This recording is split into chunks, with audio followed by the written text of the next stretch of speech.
Welcome to Married AF. We are your hosts, Brooke and Randall Fowler. On this show, we discuss the topics that really matter. Like big veiny cocks and our favorite TV shows. So pull up a chair at our kitchen table and hang out. While I bulldog my nuts.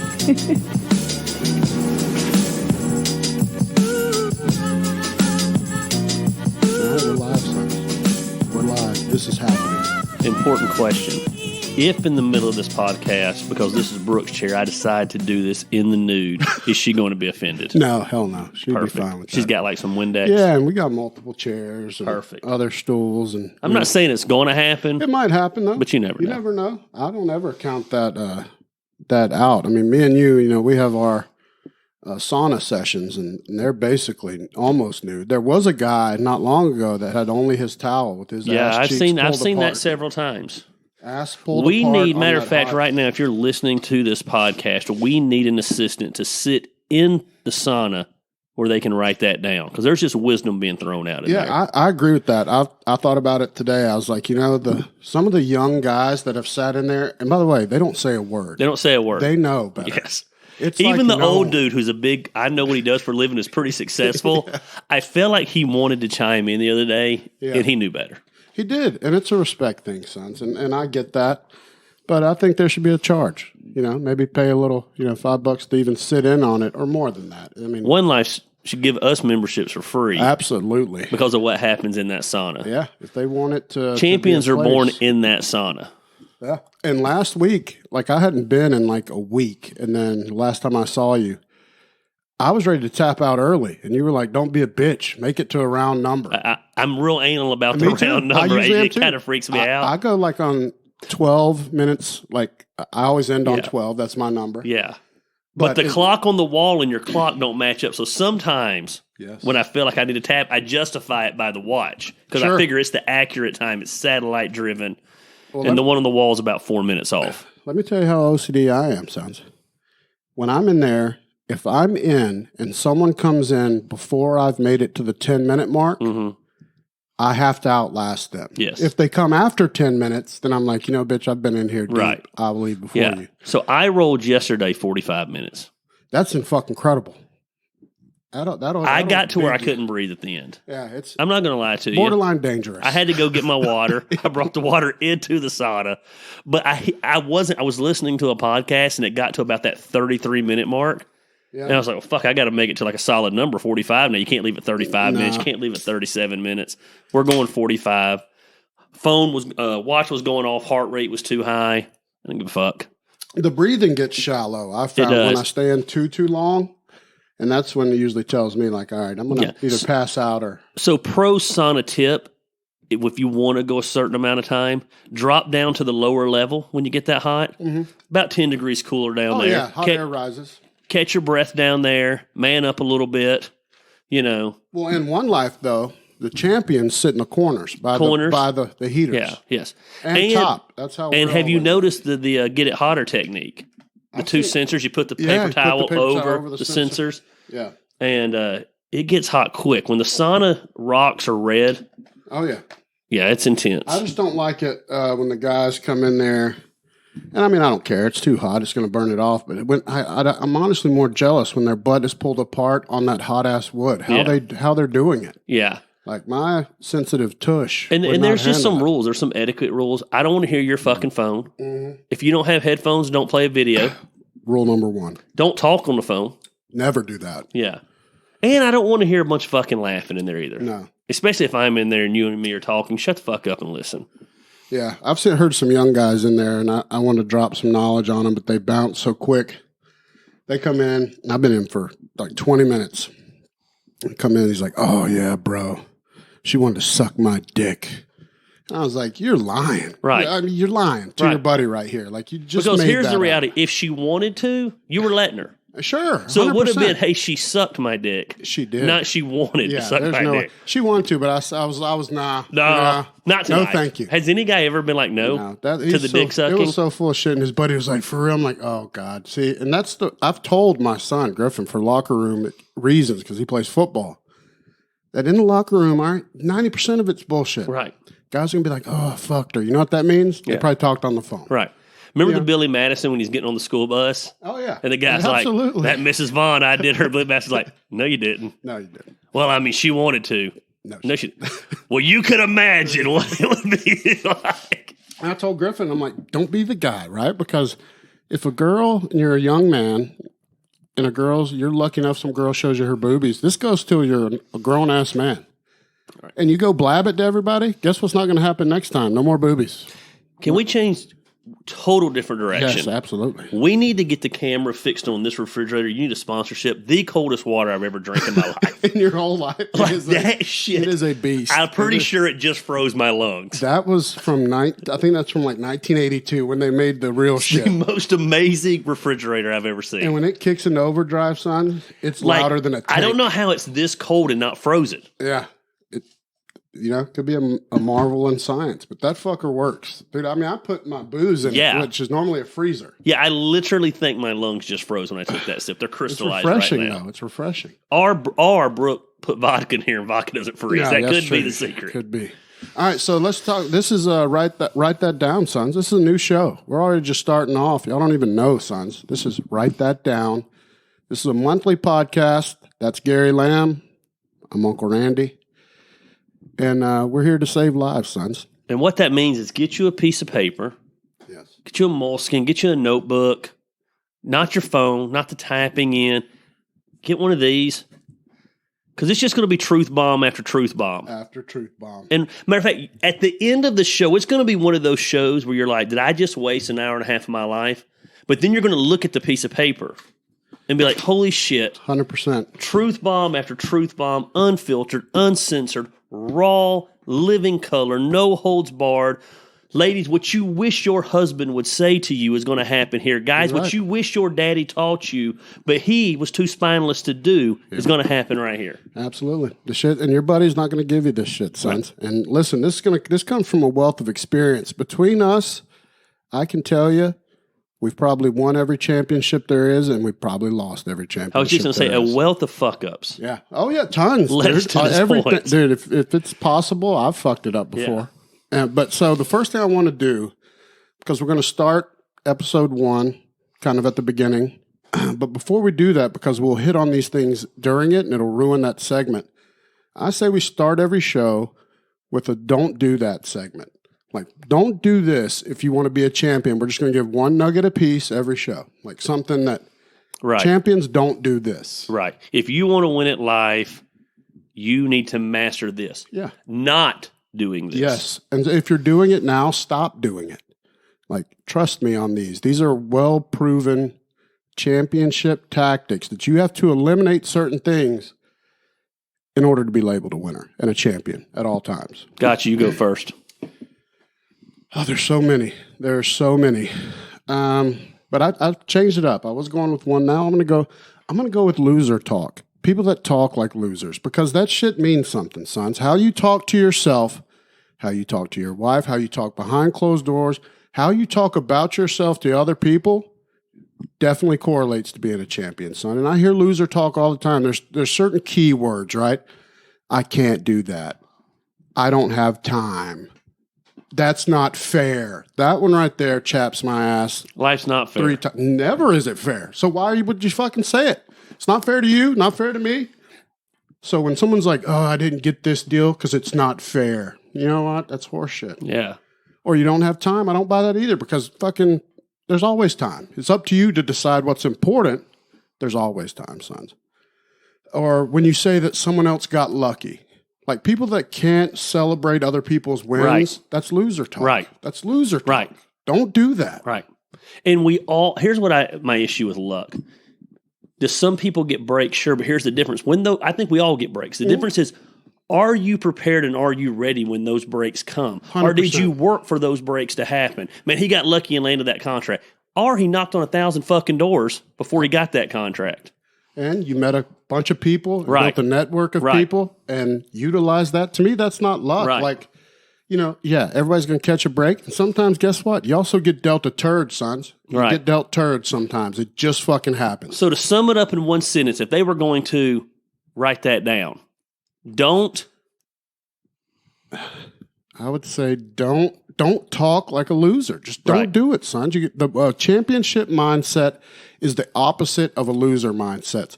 And losers look for reasons why instead of reasons how. So when something happens, losers are like, why did that happen to me? Winners say, how did it happen to me? There's a difference. Write that down, sons, between why and how. Because why, you're looking for an excuse. How, you're looking how to make sure it doesn't happen again. Write it down, put it in your butthole, and fuck it, sons. That's the truth. That's good. It's your turn. That's good. You told me you were going in this direction, and so I told you I was going to go in this direction because they went opposite spectrums. But you just threw me a curveball. I didn't know you were going to do that. I changed it last second. So I'm changing it. Are you ready? Yes, I'm ready. Ready? I'm going to give you the story first. Good. About 3 weeks ago, I pull up to a gas station. I'm pumping gas. This old car pulls up to me. Doo-doo brown Ford Tempo. Remember Ford Tempos? Yes, I do. Old cars. Doo-doo brown. Like, there's no doubt about it. He had to buy this from UPS. I mean, there was no way else that would have been that brown. The only doo-doo color. The only loud, true brown. Pulls up to the pump. Turns the car off. I'm talking about turns the car off and it's still... Oh, sure. Still idling down. All of a sudden, the door opens. He gets out in a tuxedo. Yes. This is awesome. So you know me. I said, what are you doing, man, driving that car in a tuxedo? Who are you? You know what he told me? What? He said, I'm not dressed to pump gas. I'm headed to my wedding. Here it is. Don't dress for where you are. Dress for where you're going. That's huge. Woo! That's real, sons. That is real. Here's the problem. So many of you live where you are today instead of living where you should be and dreaming where you should be. I don't ever I just started a lifestyle brand, Black Sheep. I don't ever talk about it being a small company. I treat it like it's a huge company. Absolutely. I believe it's a huge company. I'm not dressed for where I'm at today in the back room making shirts single at a time. I don't think about that. I'm looking long term. I'm making moves now to decide, man, when this becomes a national brand, what systems need to be placed. That dude was at the gas station in the Ford doo-doo brown Tempo in a tuxedo. Winning. But he wasn't dressed for the gas station. He was dressed for the wedding. So do not dress for where you are. Dress for where you want to go. Yeah, I'm doing a shot for that. That's some real shit. And let me tell you, those two, actually, you could tie those two together, too. You could tie those two nuggets in a bow and present those to people, and that's the best present they've ever gotten. Because that's so true. Bubba chimed in here with another great comment that losers say. As part of that loser mentality is, oh, that must be nice. Yes. That's a notorious That must be nice. Thing. Oh, yeah. Oh, your life must be nice. You know my favorite. You know, don't do that. Man, hey, that dude's an overnight success. Oh, yeah. Yes. Of course. Yes. They don't know when you had a negative bank balance and shit. They don't know 10 years into running I've been planning this, working towards this, building towards this, dreaming towards this. No, and that's a real thing. Like, I'm not so much like I'm partially like, people talk about manifesting their destinies and manifesting things. I wouldn't say like I'm just out there promoting that, but I do believe in that in certain instances, that if you think what you're doing is shit, it is shit. Right. Which is to your point about it's a national, I'm looking at it this way. Yeah. And people that look at their dreams like that, their dreams are never going to come to fruition. Your dreams, you have to love those dreams and believe in every single ounce of it. And that's why brands that can withstand the test of time and pique people's interest can hang around. Right. You know? Well, the problem is so many of us start and all we're looking at is the tree instead of the forest. Yep. So we're thinking about how am I going to pay first month's rent? I'm not thinking about how I'm going to pay first month's rent. I'm thinking about how am I going to go national with this brand? How am I going to go national with this business? Yes. As much as I love Canton, I'm not looking to run just festivals in Canton. I want national festivals. I want national music festivals that I'm running. I'm not looking to run Southern Honor in the Action Building once a month. I'm looking, how do I pack out the Georgia Dome? Yep. Now, will that ever happen? I don't know. But here's what I do know. I'm setting it up and I'm lining it up for the day that comes. Yep. I'm not dressed for where I am today. I'm dressed for where I want to go. Let me preach to you real quick. Yes. So there's a story in the Bible, and Jesus goes back to his hometown. Now, we ain't going to get biblical a lot on here, all right? No, but I live by this principle. Check this out. He goes back to Nazareth, and they look at it. The Bible says he had been performing miracles everywhere. Yes. You know what I mean? Yep. And they looked at him and said, isn't that the carpenter's son? Yeah. And it says he did no miracles there. Yep. The way people perceive you is the way people will receive you. Yep. So if you perceive yourself as I'm Uncle Randy, I just a character here in Canton, then you're Uncle Randy. That's how they're going to receive you. People ask me all the time, who's this Uncle Randy guy? I say international superstar. Absolutely. Every time that's how I answer. Living legend, son. Living legend. Always. Because the way people perceive you is the way they'll receive you. Yep. That's So I think I talked about that in the first podcast. I don't remember. No, I know that story. Yeah. I mean, that's a great story. They perceived him as the carpenter's son. So what, therefore, they received him as one. He's not going to give them the smoke, bro. That's right. You don't believe in the smoke? I remember when that little shit was running around his mom's backyard getting us in trouble. He ain't the Messiah. Yeah, absolutely. The way you're perceived is the way you're received. Yep. And we perceive people, if we perceive ourselves small, then other people are going to receive us small. Yeah. Let me give you folks another little nugget. I guess here. I should get on here and share this on Facebook. Based off this. All right, I can just relay this to a recent event. A lot of you guys were there when Uncle Randy dominated the popsicle contest. You see the crown here, 18 karat gold, sons, real rubies. We tried 24 karat. We couldn't get it on such short notice. And Gary's introducing myself, John Little, Joshua Lee Robinson, all champions in their own right. You got the mayor there. You got the voice of an angel and can chug beer like nobody's business. Dare I say a beer chugging god? Yeah, I mean, I would say. It's impressive what he does. And he can fucking sing. Yeah. God, he sings like an angel. Yeah. That dude can fucking rip. So my point is, though, Gary's introducing us. He introduces Uncle Randy. And I throw my hand. I've been there a million times, bro. No problem. Whether I have been or not. I've been there. You got to believe in that shit. That shit is, people can smell bullshit. And that's like my number one. People ask me, and we're going to talk about this is leading into where we're going. About a brand or anything you start, if you put content out, how do you get people to follow and buy it? And you just can't bullshit them. It can't be horseshit. I can smell through that with a lot of pretty quickly. Like, that person don't believe that. They're talking this and they don't believe it. They're not smoking what they're selling, like you say. And that I can just see through that a lot. I think everybody can. And that's one thing you don't want to fall into. I'll give you an illustration of perceiving and receiving. You walked up with that necklace on. Yes. 24 karat gold, diamonds. Diamonds for days. I mean, carat diamonds all over it. Yeah. 2 or 3 people said, who is that? I looked at him and said, as matter-of-factly as possible. That's Uncle Randy. Oh, okay. They don't know who the fuck Uncle Randy is. And just because I said that's Uncle Randy, they didn't really like, who? 100%. What do you mean? Yep. I said it with confidence. I said it in the way I perceived it, and therefore they received it that way. Yep. And then when you got on stage and did what champions do, dominated and ate that popsicle faster, they weren't even halfway through. No, it was really bad. I felt bad. Even Josh spit his out. If you watch the tape, son. It's sad. He was really hoping. He wanted to be the two-time. Well, and that's a great thing to be. Right. Double champ. Double champ. Fucking crazy. Champ. And I couldn't beat him in chugging beer. No fucking way. No fucking way on earth I could beat that guy in chugging beer. It's a gift.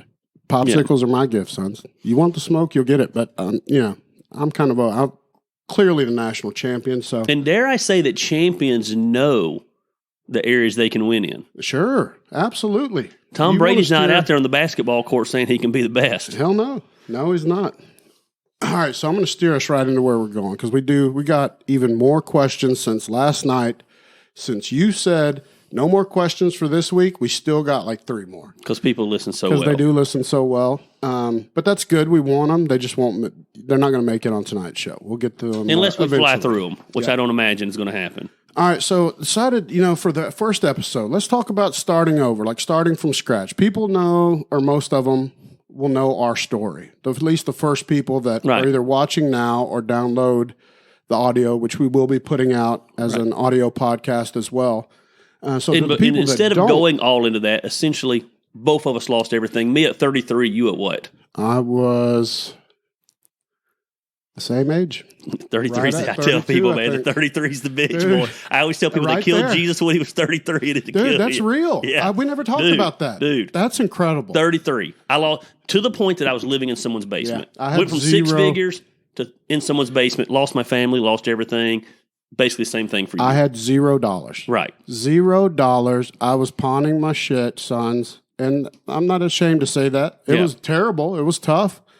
But I look back on it now, and honestly, I've talked about this before. Some of my best times were being broke. Yeah. So I was so broke, I had no shit to pawn. Yeah. I remember having $6. You'd already pawned it all? I remember having $6. Well, no, my ex-wife took it all, so I didn't have any of it. Mine did too. Mine sold a lot of my shit. I remember, I shared the story, but having $6 and being able to buy my kids Little Caesar pizza the first time I got to see them again. And to this day, I eat Little Caesar pizza because of that. And let me tell you, this is a similar thing. This is, I think, a lot of why Gary and I hit it off so well, because his Little Caesar's pizza store that's very powerful. The same thing for me. I remember having to figure out, how am I going to get any money to drive and get my son in Alabama? That's a tough feeling, you know, as a dad, and I'm sure for you to be able to just buy one pizza. Right. Dude, until you've been humbled like that, and that's kind of why I want to talk about starting over, because most of you have never really been humbled that way. People nowadays, they're like, oh, my shit's tough. I'm like, really, is it tough? You're not looking for a place to live. Yeah. Or when they fail, mommy and daddy, mommy's there with the kid to bail them out. I have nothing. No family's going to balance me. When I made my decision to do what I do, my mom called me and she said, what did I hear? I told her, this is no lie. Me and my mom are still not close to this day over this. She said, don't think you're coming here. Oh, man. And I said, I wouldn't anyway, and hung up on her. Yeah. I mean, it would never have happened for me. No. There was nobody to loan me money. Nope. Or give me money. And I remember after about, I'm not going to fucking blow smoke up your asses, after a few days of like kind of waddling in my shit and being like, this sucks, man. I was making, $100,000 a year. Yeah. And I was doing good. Right. But I was miserable at the same time. And now I'm in a situation where I have no money. Like, I'm not contributing. Yeah. And I got a kid, and this is an awful feeling. I'd say, a few days or a week waddled in that before it finally hit me that I had to start over. And so that's where I kind of want to talk about, like, we don't have to start from like where we started over, but like if you want to start today, if someone's trying to build a business or a brand, because a lot of the people that follow you and that follow me, which you call them a tribe. I really, same thing, friends, a tribe. But can you use that? Is there a monetary value on your following? How do you build the following when you're starting from scratch? And what made you decide when you started over, because you were a pastor at a very well-known church that you built, and you decided to go into promotion? How does that happen? And how did you start if you had no money and you decided to go into that arena? So for me, you said it took you about a week. Yeah. I can tell you almost exactly, it took me almost 30 days. Okay. And here's what the wake-up call was me. A family let me move in their basement. The lady hollered down the steps. She said, hey, 30 days in, FedEx just delivered a package for you. Uh-huh. I said, FedEx just delivered a package for me. I walk up the steps. It's an envelope. It's about this thick. I rip off the thing, open up the envelope, and my ex-wife had sent me the electric bill, the mortgage, the gas, the credit card bills, the car payments. That's tough. And suddenly I had a realization. Those creditors didn't give a fuck that I had lost everything. They don't give a shit. They didn't give a fuck that I was living in someone's basement. They didn't give a fuck that all I could do was afford a Little Caesar's pizza. I hadn't shaved in 30 days. At that time, I was clean shaven, shaved every day. Oh, yeah. Was living in a basement. And I was like, shit, I better do something. And you went from, I've seen the pictures and I've heard about this day. You posted it recently on your like memory thing. Yeah. Where you baptized like 176 people. Yeah, I think it was 176 people. Yeah. That was my last Sunday. Which is incredible. Yeah. And you go from that. And I was already fired that day. And now you're living in a basement. And getting an envelope full of bills. I had been fired the week before. They wanted to save face and not stir things up. Yeah. And so they held over the severance that they were going to give my wife to me. Well, we're laying all the facts out here today, aren't we? No, that's good shit. They held the severance over my head that if I didn't show up that day and go through the motions and if I told anybody, they would not make sure she was taken care of. So I showed up and shook hands and kissed babies. And baptized people. And baptized 176 people, knowing that I would never see those people again. And then the very next week, they were going to read a letter saying I had done all these things. And you still get people that come up to you now that either were affected by that or maybe even baptized by that. Yeah, post pictures, talk about it. And you look at it now, right, when you see that picture, are you still angry? Oh, no, I know. Is it a good thing? I wasn't angry then. I don't know that I ever got angry. Yeah. I think sometimes I get dumbfounded by the fakeness of it all. Sure, absolutely. But I don't know that I ever got angry. One thing I will say, not to toot my own horn, I very much took responsibility. Yeah. I thought I deserved the consequences. Yeah. Now, to be honest with you, looking back now, I don't know that I think if I was on the other side, I would handle those different. But I've always been one who I will accept the consequences of my actions. Yeah. So I never went through an angry stage. And the reality is I wouldn't go back to that at all. But we're getting off subject. Yeah. How would we rebound today? So if you had nothing, I think I asked this question on Facebook recently. If you had nothing but your automobile and knowing you had a place to lay your head every night, and you had $500 to your name, how are you going to start over in life?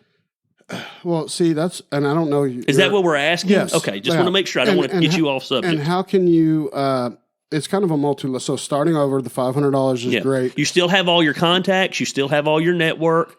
But you, like in your instance, though, you had a network of all kind of people, and what? Half of them, though, were probably like, I won't even look at you anymore. 90% of them. Yeah, so boom, 90% of that network. I had a church of 1,200 people. Only one family reached out and said, you can move in our basement. So you that's where you're not even starting off with good contacts. Right, yeah. So that's more of what I'm talking about. Like when you're starting over, you start over from scratch, you decide that you become a promoter.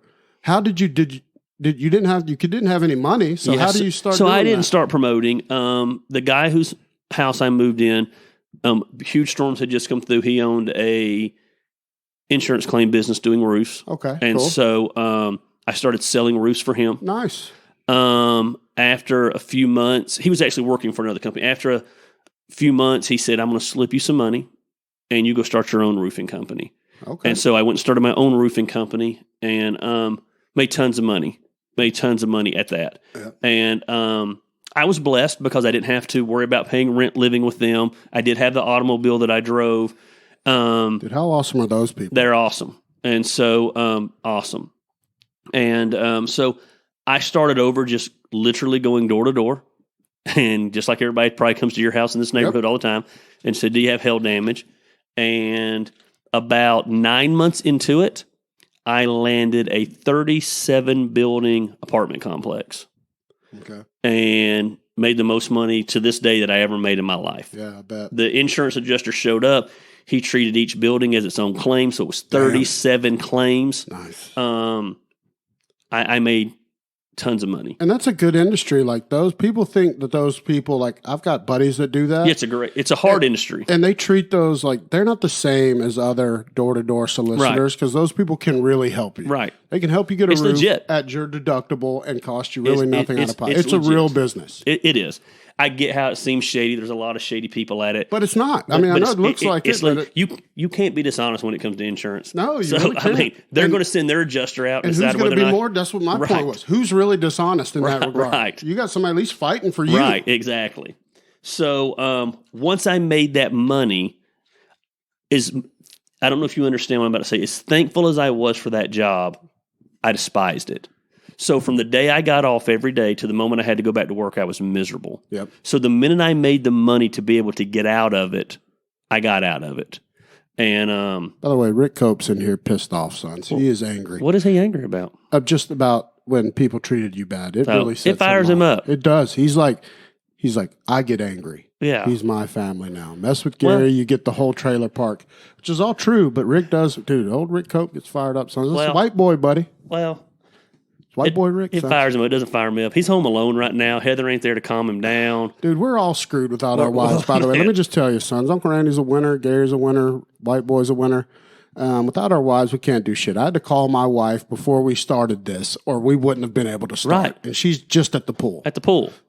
Like, it was almost like she had a photographic memory. She's like, go to the right, 2 buttons over, hit this button, bam, sham-a-lam, we're ready to go. Yes. Once I had that money, I started just doing some side hustles here and there. Yeah. The previous church that I was at, I built that church on big days. That was just my thing. Let's do this. So I'd always done big days. That was my thing. So I just turned that over into festivals. And what started it for me actually was I went to Jeep Fest. Yeah. I walked around one day and I just started doing the numbers in my head. Yeah. And I was like, man, this sounds really cheesy. But one of the things I got into when I lost everything because it was cheap and I needed something to distract me and I didn't sleep a lot, is I got into smoking meat and barbecue. Sure. Stay up all night, stoke a fire. There was something almost spiritual about it. So I was really into, at that time in my life, firing up a smoker, cracking open a beer, and sitting in my backyard all night long, tending to that fire. Yep. So I'm walking around this place. I'm like, they're here for Jeeps. What if I did this around barbecue? Sure. People would come to that. And music? That sounds cool. And so in about 4 months, I had the very first barbecue and brews in downtown Canton. We had about 16,000, 17,000 people down there. Yeah, it's incredible. From there, it was just off to the races. But before that, even at my previous place, I mean, there was one time we dropped 50,000 eggs from a helicopter, shut the entire city down. So I had always done big events. Yeah, so it just came natural to me. The full of shit hype man just worked. Yeah. I did that festival. After that, Ella J asked me to come. Cartersville asked me to come. And just one thing led to another, and I started doing events. Did you ever run into anybody when you were doing an event that was like, oh, you're Gary Lamb? To this day. I can't fuck with you. No, I can't fuck with you. Because now you've built a whole new... Yeah, it was still, that's name. Gary Lamb. We don't want to... Sure. Like, we want nothing to do. But now they almost can't do that to you. They can't. Like you flipped that script. Yeah, they couldn't do that. I've been successful enough now where cities call... And I do say this humbly. It's going to sound really arrogant, but I don't mean it to sound this way. I'm to the stage now, 7, 8 years into it. I can pick and choose what cities I go to. I recently met with a city that we do a lot of events with. They threw out some new things to me that I didn't like, and as nicely as possible, I said, here's the next town above them had been asking me to come. I said, here's the deal. Maybe this isn't going to work out. The town above us wants me to come, so why don't I just move this festival there? Yeah. Because I'm not doing what you asked me. Instantly, no. You stay here. We'll make this happen. Yeah. I'm in a stage now where I'm blessed to be able to pick and choose what I say yes to and what I say no to. Well, so I want to put this out there because you did something interesting the other day, and we haven't talked about this either, but you were the only one that responded the way that I would have responded to. I put out a post recently about a local TV station who I'd been talking to for a while that wanted me to do an on-air every day on a morning show. I remember the post. Spot. I don't remember what I said. Yeah, they wanted me to do a spot and be like Uncle Randy's Advice Corner. Yes. Which is what I've done. Got you. What I've built this whole brand on Uncle Randy. That's what he does.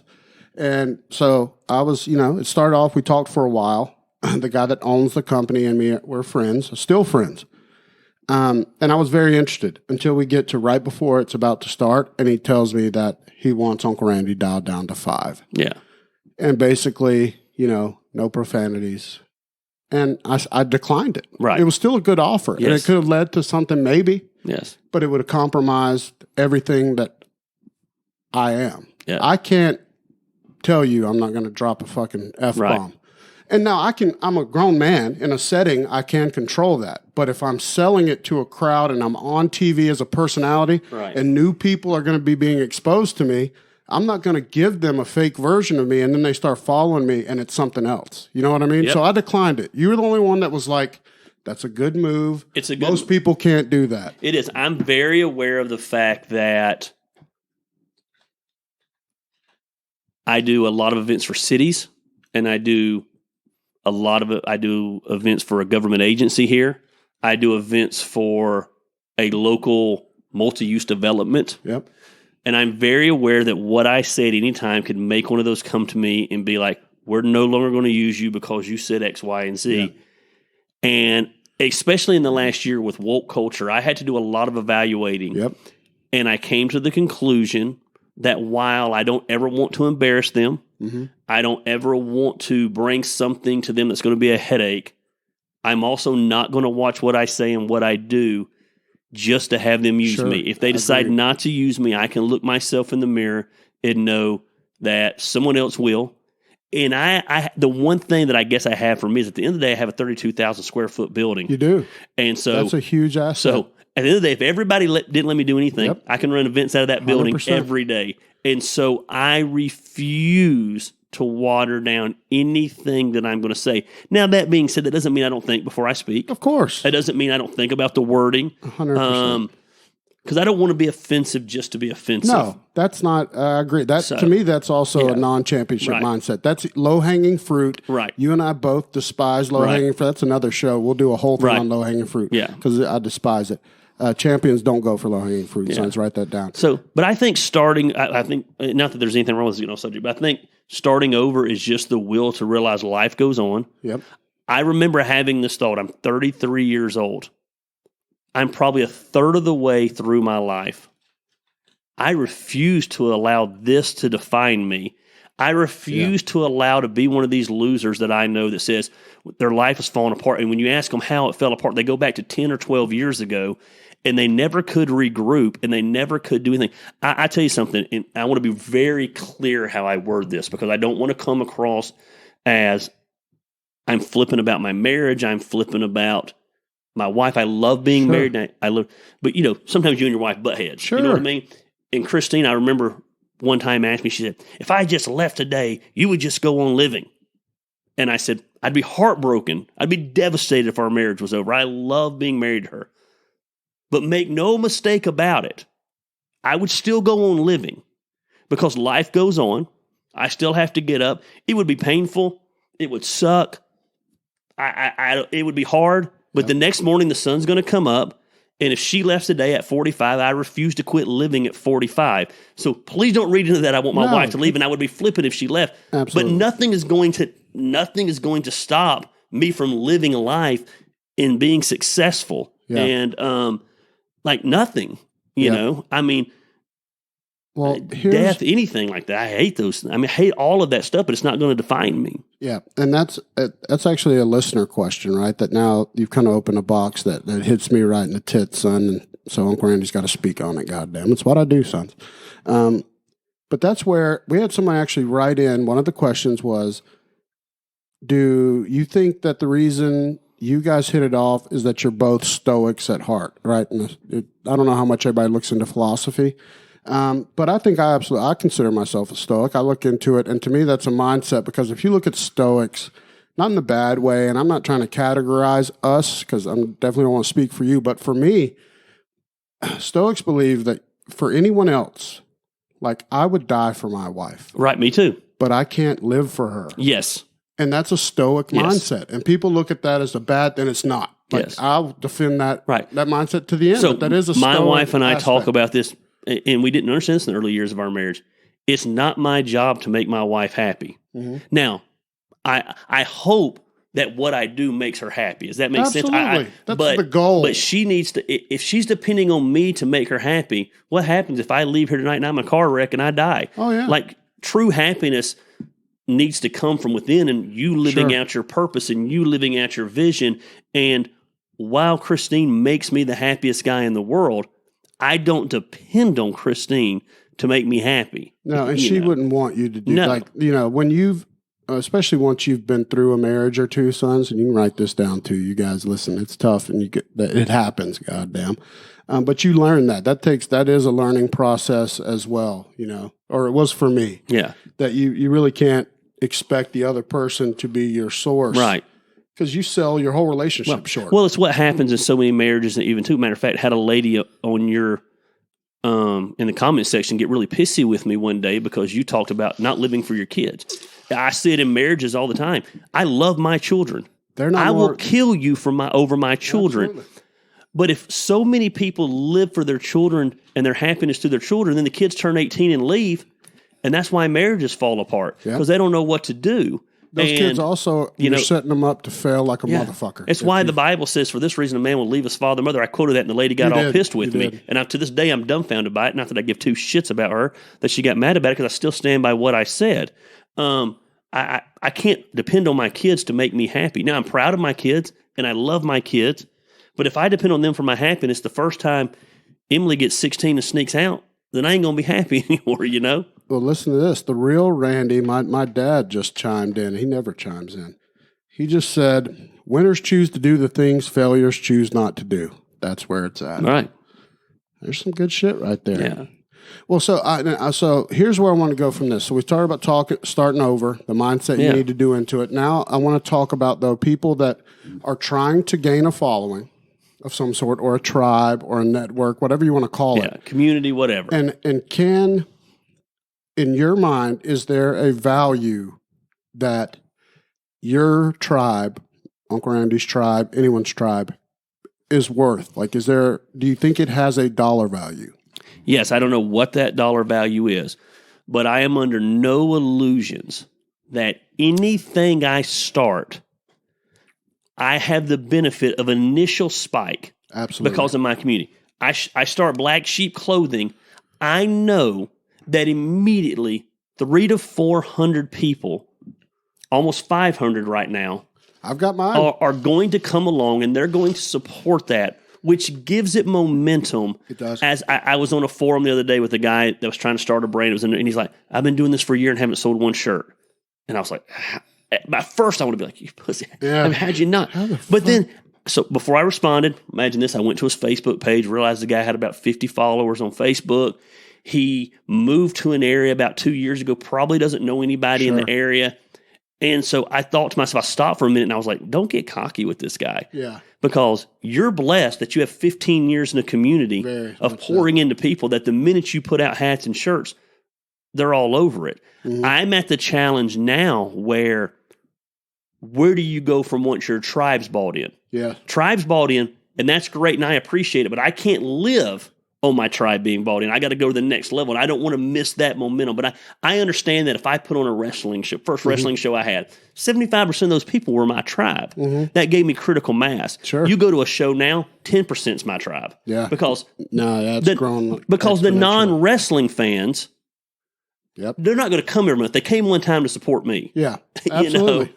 And, Uncle Randy's friends are going to tune into Uncle Randy's podcast the first time. Yep. Those that this isn't their cup of tea, they're not going to tune in every week because it's not their cup of tea, but they're going to come on that first time because they're your tribe. And do you know, I caught, and this is where networking works, and that's why I want to get to that about when you're starting over, you're building a following. It's if I were giving advice for people building, because I started this, we had 0 following. When we started the podcast, my wife and I, we didn't know anything what we were doing, but I knew it was going to be championship grade. Right. And we were going to get it there. But we didn't have any followers, nothing. And I didn't know social media very well. I still don't great.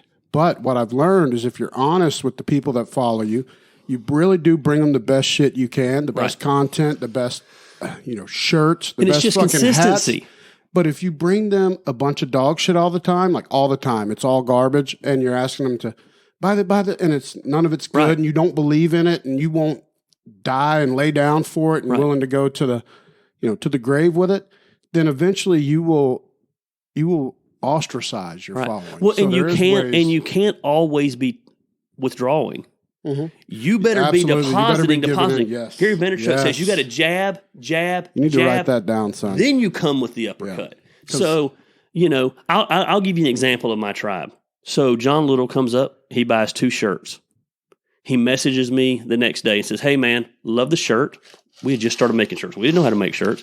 He said, not mad about this, man. Not asking for my money back. Don't even want another shirt. He said, but, man, Stacy's shirt, the print's a little crooked. Don't worry about it, man. She'll sleep in that shirt. Sure. And I responded, I said, no, she won't. I said, give me your address. Yep. So while the quality wasn't there, I said, man, we're just learning. I'm sure we had a couple that were bad. Give me your address. I'll have you a new one tomorrow. Yep. No, man, don't worry. He was my friend. He didn't want another shirt. He didn't care. He just didn't want me to sell it to someone else that I didn't know. But I made that right. Yes. And we had the 2 mistakes. We had another guy, had a random person call me. Wasn't our fault. The stitching back here came undone on one of the shirts. Just a bad shirt that came through. I said, have you out another one tomorrow? Yep. Another guy messaged me. He ordered a large. He needed an extra large. He said, what do I do about returning this large? I said, you don't do anything. We'll send you an extra large. Give the large to somebody in your neighborhood. Yes. And you go above and beyond when you do screw up, when you stumble, when you mess up. You have technical problems on the show. Yep. You get on there and be like, man, we had technical problems this week. We'll fix it by next week. Absolutely. People are graceful as long as it's not 7 weeks in a row. Yeah, and all of a sudden they're like, damn, get your shit fixed finally. Sure. Oh, all day. Yeah. And now to add on to your point, that's so huge, and I said write that down because this is very important, sons. This is beyond. In any relationship, and I've talked about it, when people have your center group of friends, those chairs are always open, in my opinion, to competition. Right. Uncle Randy likes to compete, sons. They should always be open. If somebody's not bringing their value anymore, right? And this comes with time too. I learned this also from falling on my ass, right? Like who's really going to be there, who I want there. I had it's actually a good thing now looking back on it that I lost almost all my friends, right? Because I was able to make new friends, right? The new ones, and kind of see who I wanted to be aligned with. But those seats should always be open, sons. If somebody's not bringing anything to the table anymore, listen, Lions, sons, if you don't bring food home, you're out of the fucking pack, sons. You get your ass ate. You're out. So, you'll starve and you'll be kicked the fuck out. So let me give you a story. Pull up a chair, son. Let's have story time. I love stories. Let's do it. So everybody loves to brag about my previous church and how big it was. The reality was I didn't know what I was doing. That church should have been double the size it was. I was learning on the go. I remember one time we brought a consultant in, and we had him examine all of our staff and all our systems and everything. And he came to me afterwards and said, gave me a name. Matter of fact, if I was to tell you the person's name, they live on your street. Nice. And slid it over to me and said, I'll never forget his words. He said, you've outgrown this individual. I said, guy was with me from the start. I said, no, we will not get rid of him. Yeah. He said, he was good when you were 250 people. He could keep his head above water at 500. Yeah. You've outgrown him now. It doesn't mean he's a bad person. Yeah. You've outgrown him, and now he is the weak link in your chain to go to the next level here at this building. And I didn't listen to him. And we stalled out. And I'm not because he was a bad person. Sure. But we outgrew him. Yes. Oh. And there comes times, and that sounds cold-hearted. It does, but it's not. But that doesn't mean you cut them out of your life. Sure. But you're going to outgrow people. And it doesn't mean you don't love them. And if you want to go to that next level, you better be putting people around you that challenge you. When you walk into the room and you're smartest one in the room, you're in the wrong room. Absolutely. Fucking And so I've always told us, I said, look at your network of 10 in whatever area. So it doesn't mean you... I think one thing, too, people realize, everyone doesn't have to be in every aspect of your life. Absolutely. So we have friends that we look at that are mentors in our life in the area of marriage, but they're not mentors in our life in the area of business. Sure. But look around your 10 people that have the best marriages. Take the one that has the weakest and replace it with a stronger one. Your marriage is going to get stronger. You know, you are now or you soon shall be who your friends are. I believe that wholeheartedly. You know, look at the people you're doing business with. The one that you're carrying all the time. And I do believe it's learn and return. Have people above you, people that you're returning that to.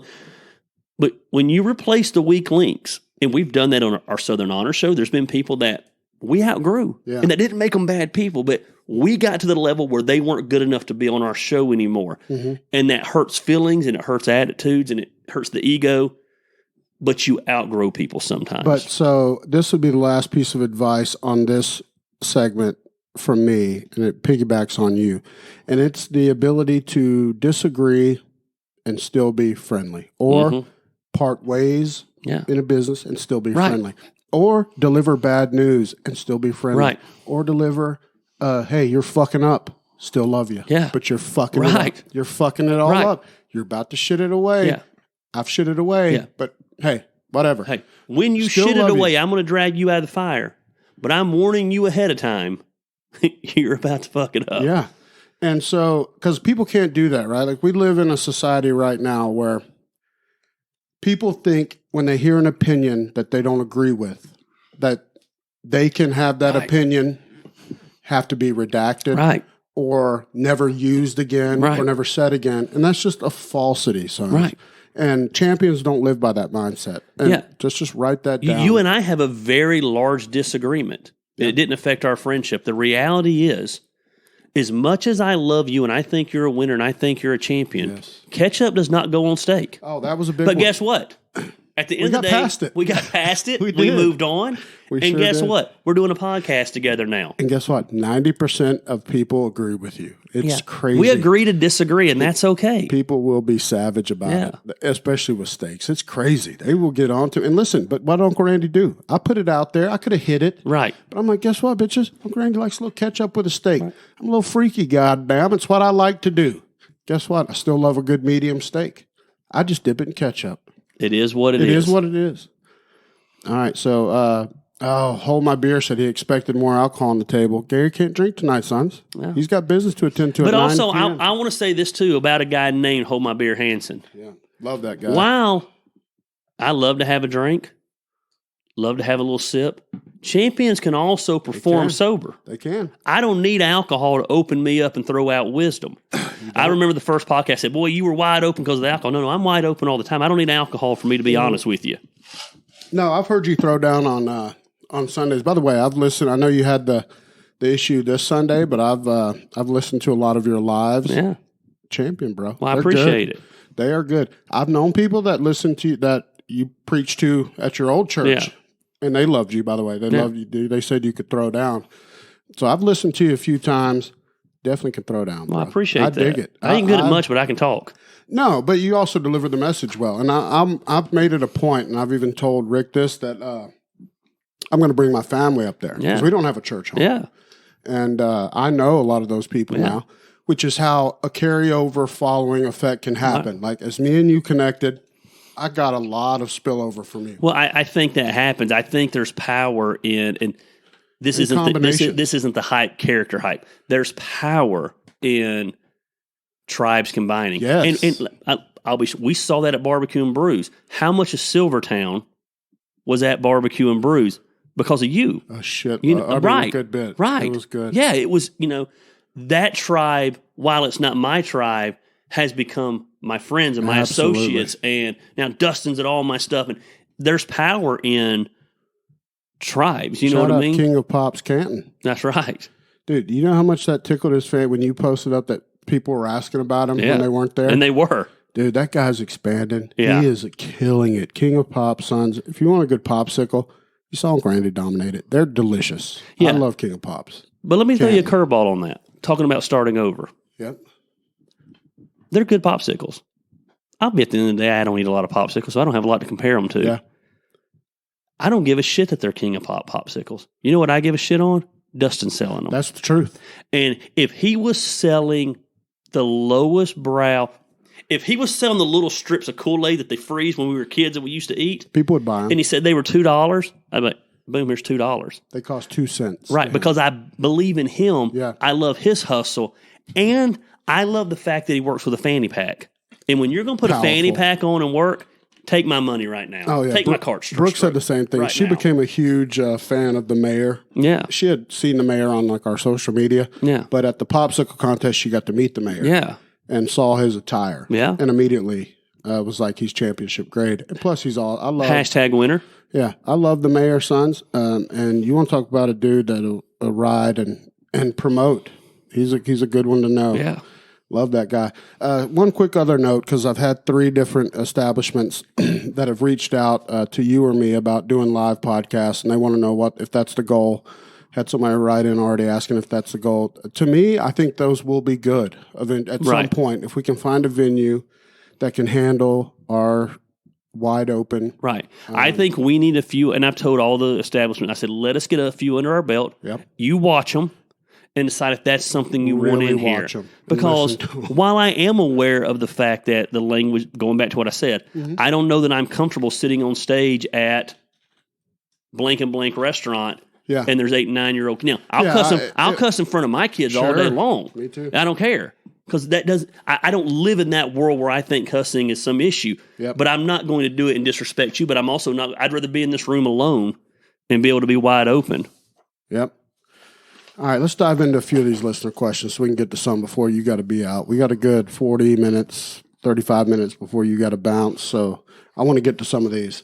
Thank you to everybody that sent them in. Hopefully you also got a little nugget there about starting over, sons. We're going to hit on things every week, and we'll build it from there. But you should have wrote down, you should have probably about 2 pages of notes already, sons. You should.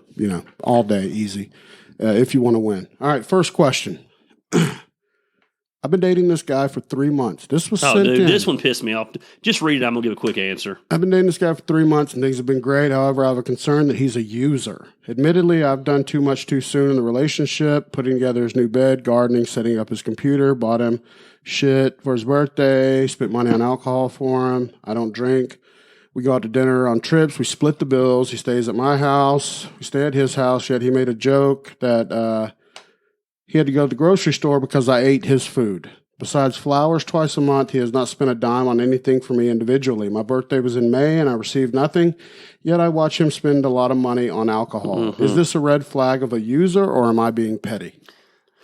Reality is the fact that you had to ask the fucking question lets you know. Yes. Boot his ass to the curb. Absolutely. Why does he try? What do you think? Has he got a 14-inch schlong? Dude. I mean, dude, if you're showing that early in the relationship, we're all good. Like, that early in the relationship, I didn't leave my underwear on the floor. No. I put the seat down. You're not farting. No. If there was explosive stuff, I was grabbing the scrub brush and cleaning it up. Like, you're walking the line in the early days. Like, I don't even want to spend time on the question. Get rid of it unless you got something else to ask. Splitting a check that early? That's loser shit. Dude is never. That's loser shit. Fuck me, bro. At least pretend to have some game. Yeah, absolutely. Boot his ass to the curb. Next. Yep. When you sent me that question, I was so pissed off. It's her, dude. It got sent to us. Knowing whoever she is, she's probably fine as hell, and he's probably a fucking loser. A doucher with long fingernails, like a long pinky nail that he uses to split his blunts and shit. Like, oh, dude, trust me, he's a doucher. Yeah. Absolutely. Can passion for success be taught? No. What do you think? I don't think it can be taught either. I don't think it can be taught by people. I don't think it can be taught from a person. It can be taught from life experience when your ass is kicked and your dick's against the wall and you got kids to feed and you got bills to pay. I think it can be thrust upon you. You can be headed in that direction. You can, some people, they find religion, spirituality. They start looking into that. It might help them. But I don't think another person can make you have passion to be successful. And I think also... I want to retract when I said no. I think the older I get, the more I have learned to redefine passion. And so let me give you an example that my wife and I recently have branched out, started a clothing line, doing some stuff together. My wife does not think about it 24 hours a day, 7 days a week. Sure. She doesn't want to talk about it on date night. Yeah. She doesn't want to talk about it before we go to bed. She doesn't want to get on Facebook and talk about it every other post. But guess what? She's super passionate about it. She's super excited about it. She's super pumped about it. Yep. Her passion doesn't exude like mine does. Her passion comes out in the fact that she's going to go down there and grind and actually put out the shirts when I'm not. Yeah. So passion can look different. That's what I was going to say. It's easy to see. Those guys are passionate. They're loud and they're boasters. They are. There's a passion manifests itself in different ways. Yes. And so I think both are valuable. Right, they are, because if you're going to sit there and want to talk about it all night, but she was willing to go down and do the shit, right? She's got the passion, right? Yeah, they help. But I do think we're raising a passionless generation that doesn't know how to go after something with all their might. They'd rather sit on their ass and let the government feed them. But that's another story. Write that down for another day. Write that down. All right, I'm going to answer this one first because I know you're going to have a great answer that's better than mine. How do you work within chaos? Let me write this down, sons. In my opinion, and everybody's different, but the champions that I know, they tend to thrive in chaos. Where, like, I'm just going to speak for me. I can't speak for everybody else. So that's a generality. But when things are good everywhere, Uncle Randy gets antsy, son. Mm-hmm. I'm waiting on the shoe to drop, sons. I've been burned. I've shit everything away before. Not that I'm afraid of it. I know I can survive it. I have survived having $0 and nothing. It sucked, but it also taught me a lot. So I'm not deathly afraid of that, but I do know that could happen again. So it's always in the back of my mind. So I kind of prefer to be all over the place, and it keeps me busy, and the champions I know can make quick, responsible decisions. Yeah. And I'm willing to do that. But that goes down to also champions are willing to take risks. People that have to sit there and evaluate, and never make a call, they lose out on a lot of shit. Yeah. So you kind of need to be good in chaos. Yeah. I think that you're either good at it or you're not. Hands down, if you asked me, what is one of my biggest strengths? I operate well in chaos. It's what I do. Christine with events, you're probably that's all you have. Everything.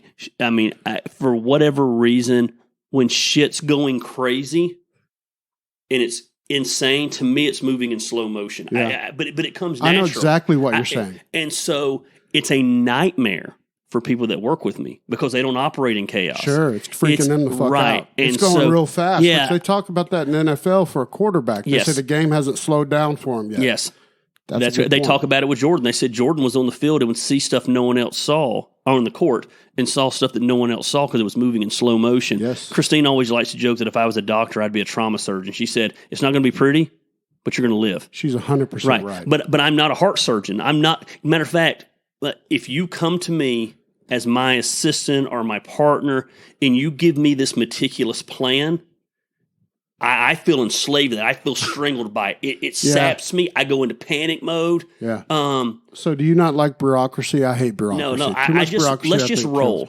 And as a matter of fact, I met with the city the other day that I do a festival all the time, and they said, remember I told you they were having some issues. They wanted me to change. And I said, one of the things we want to change is we don't like how when the vendors show up, you don't already have them placed. You're just placing them on the fly. And I said, that's what I do. Yeah. I said, if you want me to have it all organized, now a lot of festivals do it that way. It works for them. That's not how I operate. Sure. I need chaos. Yeah. I don't really want to know. I mean, I ask you, hey, what's the theme of the show? Sure, that's all you ask. I don't want to know a lot of details because I'll overthink it. Sure. Let's just fly on it. So I think some people just operate in chaos. And I think if you're not, I think a huge thing, we need to talk about this one day, all joking aside, write this down.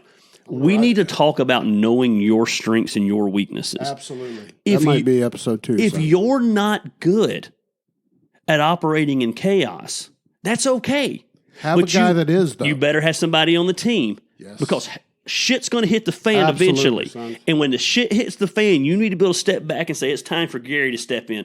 It's time for Randy to step in. Without a doubt. In the same way, I need to have someone on the team that understands structure, coordination, organizing the stuff. And when it's time for them to do that steps in place, I tell people all the time, I need you to be structured and organized, but for the company, but I don't need you to put me in that structured organization. Let me be the wild child out there, and you make sure everything else runs smooth. So how important is that? Because I think we both have that. We've met enough people, and we've got enough friends and tribe members and allies out there to where I've got a guy for almost everything. Yeah, me too. Like if I need it, a certain thing. Like if I need this, boom, guy. Yeah, but I will say this, though. I think being so reactive on chaos and not having a systems person can also hurt you. I'll be blunt. It's the reason I'm not a millionaire.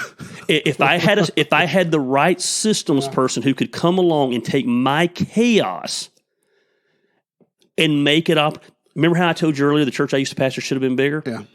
Had I had and this isn't a dog on anyone there, they were all young. Sure. But if I had the right executive pastor who knew how to run, at the end of the day, it was a multi-million-dollar business. That's just the reality of it. Absolutely. Knew how to budget, knew how to organize, knew how to do this. Well, I'm out with the craziness of just bringing people in. I'll have shooting both guns up in the air. That church would have been double in size. And you'll find out about me because I'm smoking what I'm selling. A lot of stuff goes back to the Bible to me. When they sent them out to start churches, they always sent them out in twos. Always. Yeah. And I think you got to have the visionary and you got to have the system guy. Yeah. I've always been such visionary, such chaos that I've been almost afraid of the system guy. Yeah. And it's probably hindered my businesses. I'm very similar. Yeah. I'm very similar. As great as everyone says, oh my God, you do events.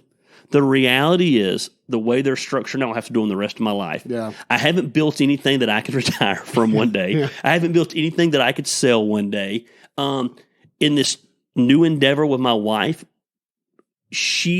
I'm allowing her to be that person and think systematically, and we're getting out of each other's way, and she's letting me do my thing, and it's a learning curve, man, because I love chaos. How about those hats, though? Yeah, turned out nice, didn't they? Hats are dope. Yeah, I have to get you one. I'll bring you one. That's a very good call on those hats. And I was like, when you were like, wait till y'all see these hats, I was like, oh shit, hats are tough, man. Yeah. So hats can be dog shit. Yeah, they can be. They're good. I appreciate it. They're the right. I appreciate the right move. But so here's my take on that, and then we'll move to the next question is, I get worried that if shit is too simple or too easy and going too well, and this is I guess a chink in Uncle Randy's armor, I worry I'll fuck it up. Yeah. For something, I don't know why. Maybe it's I don't trust myself or I don't know what that means. Psychologize it all you want, still win, but that's just being honest. So I'm very similar. So I always say, if something's not exploding,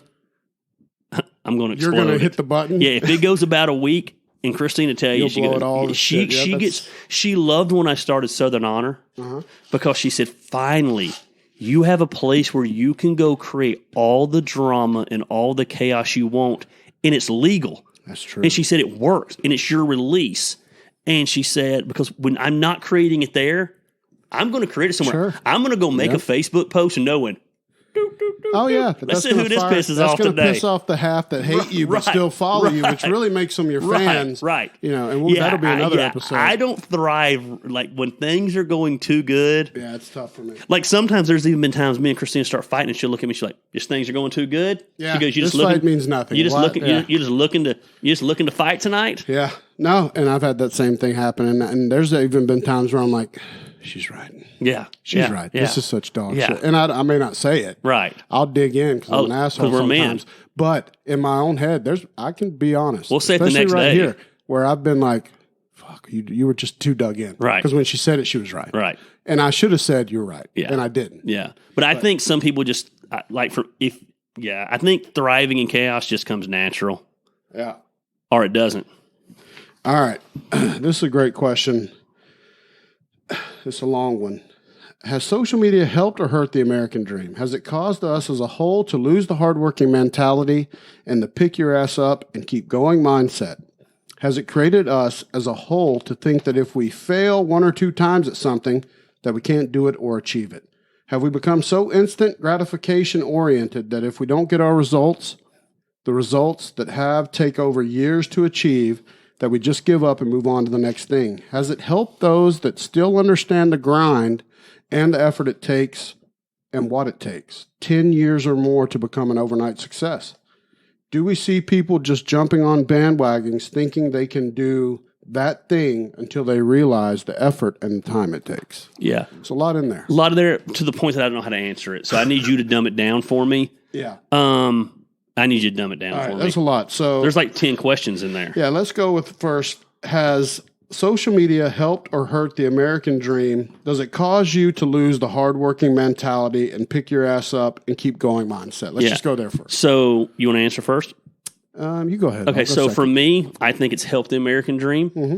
I can do 15 years ago, I couldn't create a T-shirt brand. Sure. And I don't mean to keep going back to that. It's just what I'm doing. No, it is.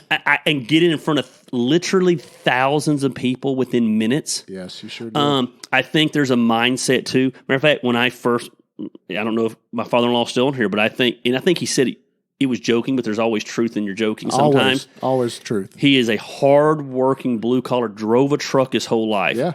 And there would always be like, maybe if you worked hard, I did work hard. Yeah. I just didn't drive a truck. Sure. I didn't swing a hammer. Absolutely. And he understands that now. I think there's a mindset when he says the hard working. I think some people think, well, I mean, you're on social media all the time. I work hard. I put a lot of hours in. Sometimes you can work just as hard mentally as you do physically. That people need to write that down. Listen, I want to interrupt you and piggyback before you go on. That itches Uncle Randy's ass because I didn't know how to do social media. Right. Now I'm decent at it. Right. Because I busted my ass. Right. I'm on there every day. I don't take a day off. I know I need to have content. That is work. Yeah. People want to hate on it because they don't get it. Right. So to this person's question, I agree with you. It has not hurt. I think it's helped. It's opened up avenues. But you got to work for it in a different way. It's just a different way. As stupid as it sounds, I'm trying to build a brand. The best place to build your brand right now is TikTok. TikTok's awesome. I don't understand TikTok as far as doing it myself. So guess what I did for the last week? I've watched YouTube video after YouTube video after YouTube video to learn. I have made videos, deleted videos, cut them up. You might not call that working. I call it I'm trying to build a brand because in 9 years when my son turns 18, not that I'm looking to leave Canton, but I want to know I can live anywhere I want to live. If I want to live on the beach, I can ship T-shirts. Absolutely. And so that I don't want to be tied down here if I don't, And so I have 9 years to do that. So I'm doing all I can to build a brand. And some people, it might not be framing the house. It might not be painting a car or working on a car. But I can guarantee you, I'm putting in the work. I'm putting in more hours than most people ever dreamed about putting in. My wife will tell you, if you watch Married AF, you would have heard it last night when we were talking. She's like, I can't watch TV with you because you're on your phone. Yes. And what I'm doing is reading what's out there. Right. Deciding if my shit's original. Right. making sure it's original. Right. This is all work, Yeah. and it's a different work. And I know people don't get the hustle, or they think they're too good for that, or they think it's some sort of a bad thing. But in today's world, if you want to build a following, so you can put this back to the original question, it's work. Right. And it is building a following, because that following does have a monetary value. People want your following. Right. So like sponsors that come to me, right? They come to me because they want access to my friends. Of course. Because it's a lot of people. Of course. And there's a dollar value on that. Now I have to decide, am I willing to risk the roots I have with these people by doing some bullshit that I don't believe in? Or do I decline this instant, $500, whatever I could get, because I know my tribe, my following is worth more than that. Right. And you got to make that call. Right. And that's some real shit. All right, so the next part was, have we become so instant gratification oriented that if we don't get our results, we give up and move to the next one? I don't think it has anything to do with social media, but I think definitely we live in a microwave society. They're used to everything instantaneous, and even the stuff that's not instantaneous, they think it's instantaneous. And, Yeah. So. Yeah, I think winners learn that there's a short and a long game, and they're two different things. And there's times where you have to make a call. Yeah. And it, if you there's the macro and the fucked. micro. If I would have taken that TV show and watered me down and then shared it to my group of friends, they'd have been like, who the fuck is that, Uncle Randy? Right. You're lying. And one of those isn't real. And authenticity wins every time. I tell people all the time, you might not like me on Sunday. I tell my churches, you might say, who is this foul-mouthed guy? I can't stand him. But here's what you're not going to see. When you run into me at Ingles on Monday or Tuesday or Wednesday, I'm going to be the same exact person. I refuse to be anything else. I hung out with too many pastors that were one thing on the stage and something behind the scenes. So I just decided I'm going to let it all hang out in front of everyone. Authenticity always wins. No. And there's something to say to that. Like with you, I've told people after meeting you that the people that do decide to ever take the low-hanging fruit, especially with you, they just help you. Right. They're actually helping you. Yeah, I don't care. I know, but you don't care. But that's helping you. It helps They're me. not hurting you a bit. Yeah. It's actually getting you more followers, because that argument and letting your tribe take it up for you, guess what? That's going to bring 2 or more people that are like, look at that fucking smoke that he didn't even have to do. Yeah. His people did it. I do us against the world better than anybody. Yeah. And so in order, I always have to have an enemy. People say, why do you always have to have a fucking enemy? I have to have an enemy. I think that's a champion mindset. I got to have somewhere going to be. Enemy. Somebody, always. Yeah. All right, so let's go to this one. Real quick, did you see the quote from Brady this week about the team that didn't sign him? Oh, God, yeah. I can't. He was basically like, what the fuck were you thinking? He's like, what were they? He goes, I couldn't believe they were going to keep that motherfucker. Yeah, he didn't say it. But that's goat shit, though. He has an enemy now. Absolutely. He's going to prove that team wrong. At 43 years old. He's telling him to suck his fat dick, and he's going to make $25 million. And he just won a Super Bowl. Right. And, he was drunk at the after party. People give him shit. You know what? He's the fucking goat. Right. You can say whatever you want. That guy's got all the rings. Is he the best ever? Here's what he's the go to winning. Yeah. I say the same thing. Like, people ask my favorite quarterback, who the best quarterback. I say Brett Favre. Yeah, I love Brett Favre. I don't. But he ain't the go to winning. No, he's not. Yeah. And I say the same thing. Best stats. Let's go, Dan Marino. If you want to go pure passer, Dan Marino. But here's the deal. Didn't win a single championship. Didn't win. No, he sure didn't. So he's selling fucking gloves, dude. Right. Dan Marino had the fucking gloves. He sold no championships. All right, so this one came in. It wasn't in the original, so you haven't seen this. Okay. But I want to use it. The other day, my computer wouldn't print. I was on a deadline. I used my husband's and was expecting to log in using my account. His stuff was open. I really wanted to snoop because I'm insecure, but resisted. Closed his windows, but noticed his social media username. I looked up his public comment history, and he's saying a lot of very bro-y sexual things about women. Explicit stuff.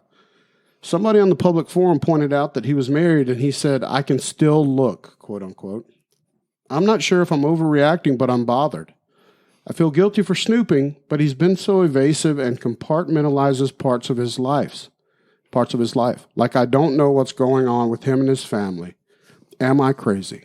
Yeah, I don't think you're crazy. The question is, what do you do with it?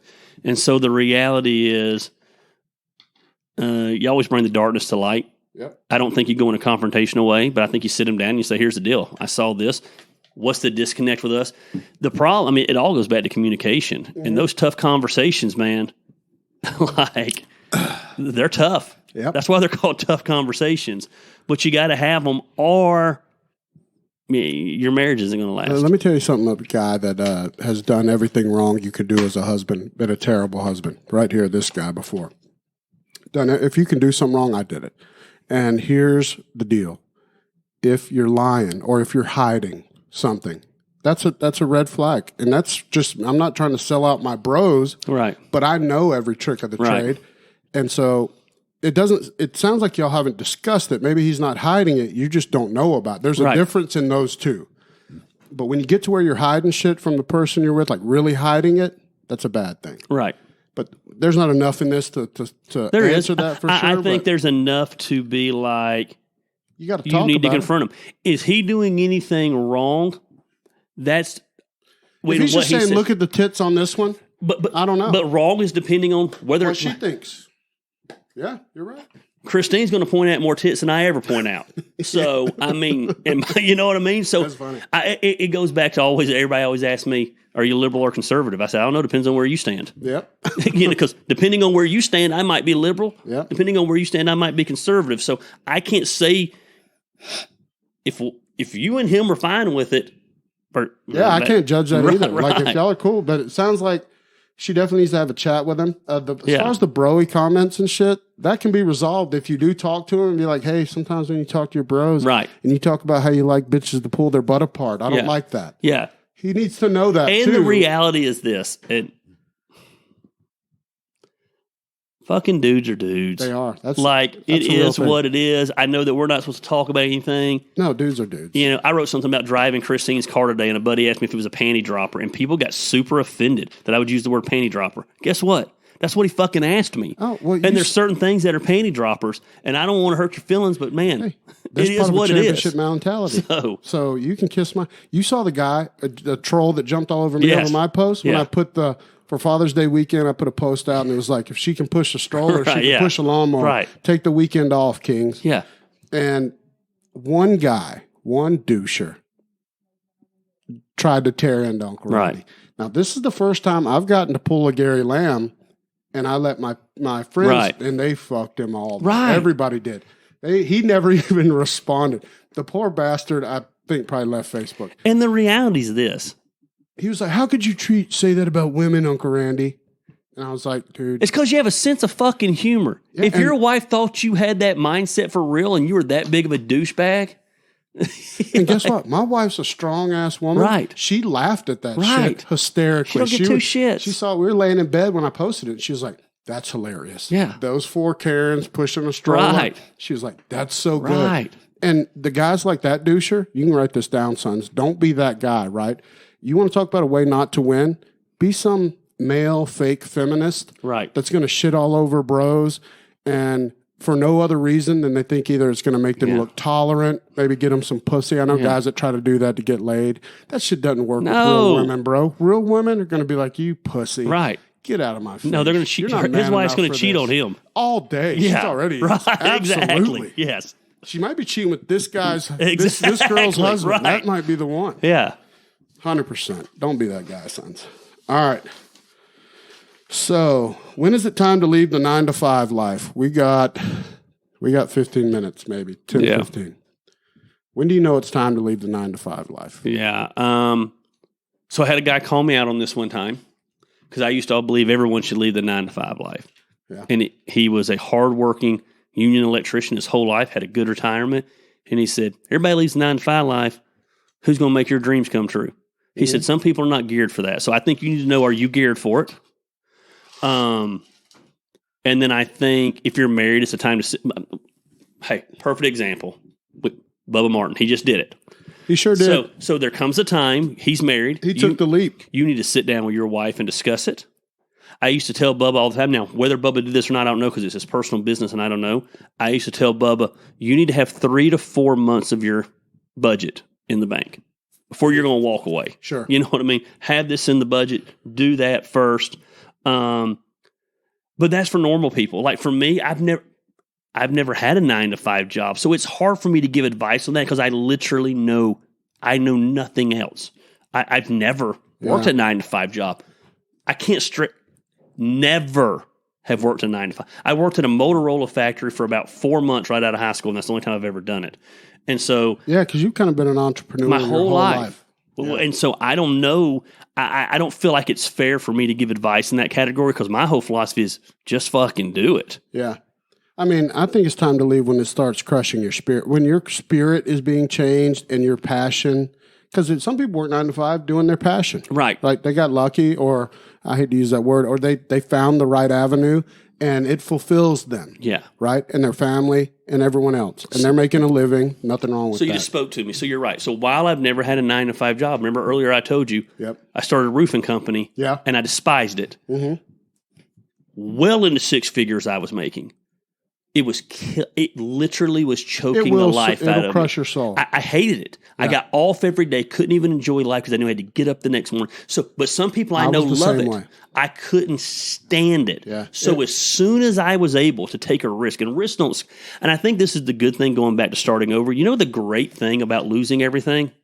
You're not afraid of it. You've faced it. You've had your ass kicked. You know it's not fatal. Yeah. Hey, it sucks, but it ain't going to kill me. Yeah, you've been punched in the nose. So you've been with Mike Tyson has punched you in the nose. You know, guess what? Your eyes are going to water.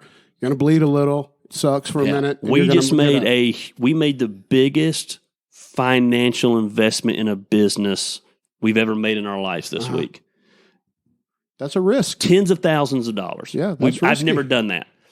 And at the end of the day, we looked and said, worst case scenario is we end up in a 1-bedroom apartment and we start over. Yeah.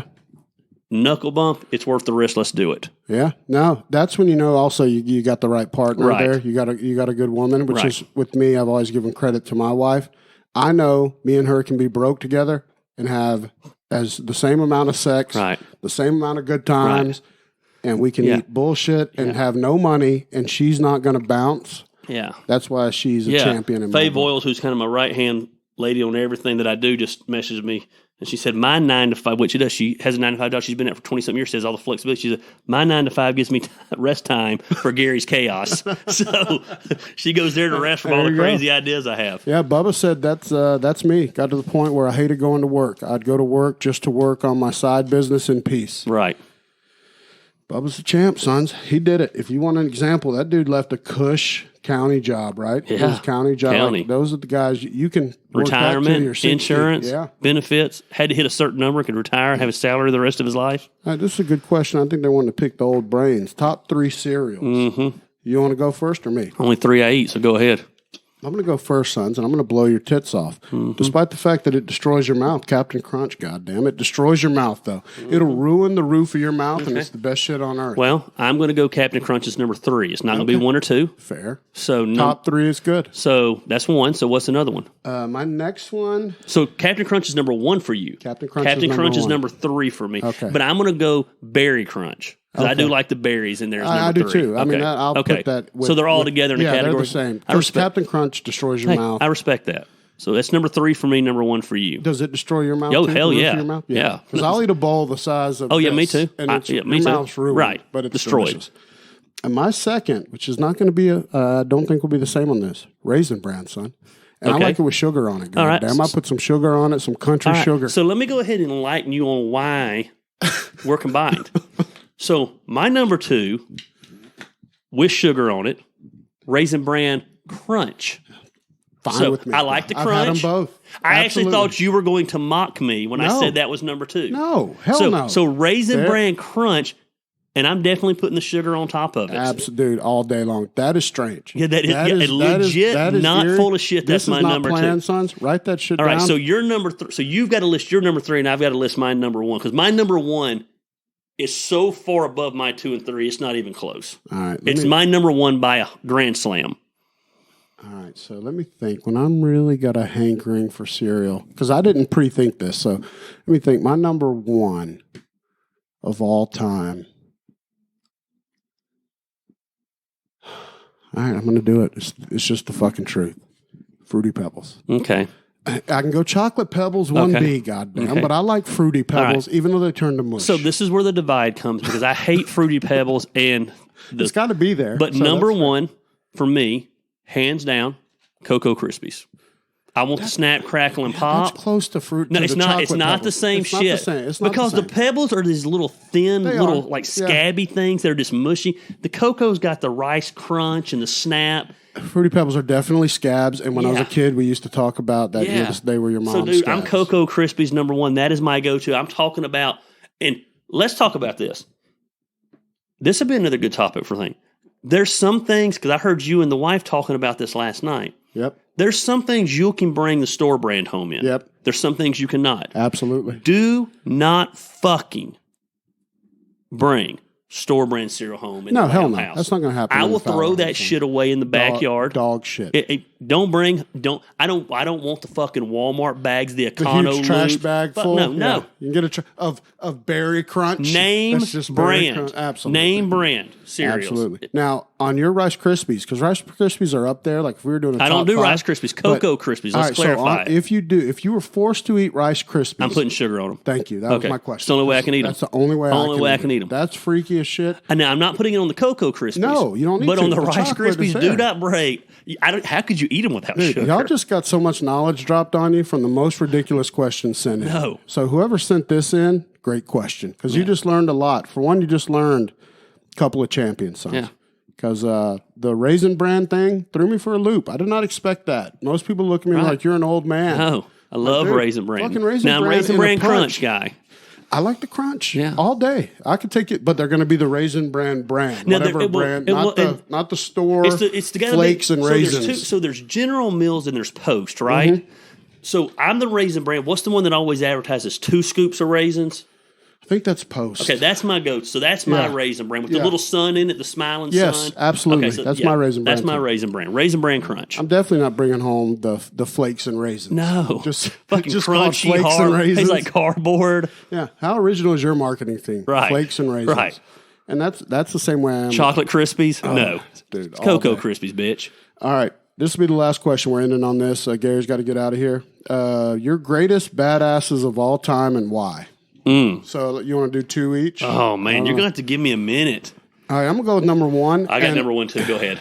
I'm going to do it, and it's based on, if you knew how many times I watched the TikTok that you put out last night when you said Uncle Randy and Gary getting Are you fixing to say the guy that I was fixing to say was number 1? Ric Flair's number 1. All time. End it fucking. There's no hands down. People ask me who the best wrestler is. I'm like, Ric Flair. Who's the best champion? Ric Flair. Best promo. Who's the best promo guy? Ric Flair. Yes. Who's the best everything? Ric Flair, yes. sons. The Nature Boy. Yes. It's not even close.